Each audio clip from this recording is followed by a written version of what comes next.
جائے. یہ آنکھوں کو بے پرواہ نہ چھوڑو, یہ کانوں کو بے پرواہ نہ چھوڑیں. مجھے کیوں سننا ہے حرام؟ اللہ نے کان اس لیے نہیں دیے. سننا ہے تو تلاوت سنیے, نعتیں سنیے, علماء اہل سنت کے عاشقان رسول علماء کے بیان سنیے. اور تیسری چیز زبان. نبی پاک علیہ الصلوۃ والسلام سے ایک بار سوال کیا گیا. ایک صحابی نے پوچھا, حضور آپ مجھ پر سب سے زیادہ کس چیز کا خوف رکھتے ہیں؟ نبی پاک نے اپنی زبان اقدس پکڑ کر فرمایا, اسے. سب سے زیادہ سینسٹیو.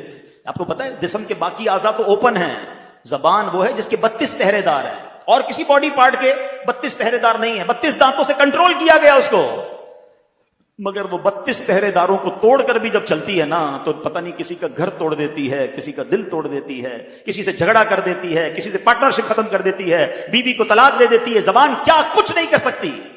خدا کی قسم یہ نعمت بھی کمال کی ہے. اگر اس نعمت کا صحیح استعمال کر لیا جائے تو بیٹھے بیٹھے نیکیوں کا انبار لگ سکتا ہے. سب مل کر کہیے سبحان اللہ, کہیے الحمدللہ, اللہ اکبر. کتنی دیر لگی؟ 30 سیکنڈ بھی نہیں لگے. بیٹھے بیٹھے کیا کما لیا پتا ہے آپ کو؟ اللہ کے نبی علیہ الصلوۃ والسلام کے سچے وعدے ہیں. جو ایک بار سبحان اللہ کہے جنت میں درخت لگا دیا جاتا ہے. ایک بار الحمدللہ کہے جنت میں درخت لگ گیا. ایک بار اللہ اکبر کہے جنت میں درخت لگ گیا. افضل الذکر کہا گیا لا الہ الا اللہ. میں بیٹھا رہوں لا الہ الا اللہ پڑھتا رہوں, بیٹھا رہوں سبحان اللہ پڑھتا رہوں, بیٹھا رہوں اللہ اکبر پڑھتا رہوں. نبی پاک فرماتے ہیں جنت کے خزانوں میں سے, جنت کی کیاریوں میں سے اگر کسی کو کچھ چننا ہے تو لا حول ولا قوت الا باللہ پڑھ لے. یہ جنت کے خزانوں میں سے خزانہ ہے. حدیث پاک کا مضمون ہے. کتنا آسان ہے, واقعی کمال کی نعمت ہے. لیکن پرابلم یہ ہے اس نعمت کا صحیح استعمال نہیں کر رہے. اس نعمت سے کوئی فائدہ اٹھانے کی بجائے گناہ کر رہے ہیں, گالیاں دے رہے ہیں, بے حیائی کی باتیں ہو رہی ہیں, غیبتیں ہو رہی ہیں, جھوٹ بول رہے ہیں. نہ کریں ایسا, مارے جائیں گے. یہ زبان گناہوں کے انبار لگا دیتی ہے. کسی کا دل توڑنے سے پہلے سوچو کہ تلوار کا زخم تو بھر جائے گا, زبان کا زخم نہیں بھرتا ہے. آپ زندگی میں کئی بار بول کر پچھتائے ہوں گے کہ یار کاش چپ رہ جاتا. کبھی خاموش رہ کر نہیں پچھتائے ہوں گے. ہاں بول کر یار کیوں بول دیا, دشمنی ہو گئی, رشتہ ٹوٹ گیا, پارٹنرشپ ختم ہو گئی, غصے میں یار نکل گیا زبان سے, تو پہلے سوچتے نا. یہ جو دعوت اسلامی کے ماحول میں بڑا پیارا ایک نعرہ امیر علیہ سنت لگاتے ہیں. کیا نعرہ ہے؟ پہلے تولو بعد میں بولو. یہاں تو احساس ہی نہیں, ہم تو بولنے کے بعد تول رہے ہوتے ہیں. صحیح بولا غلط بولا, پہلے تولنا تھا نا. تو کاش یہ احتیاط نصیب ہو جائے.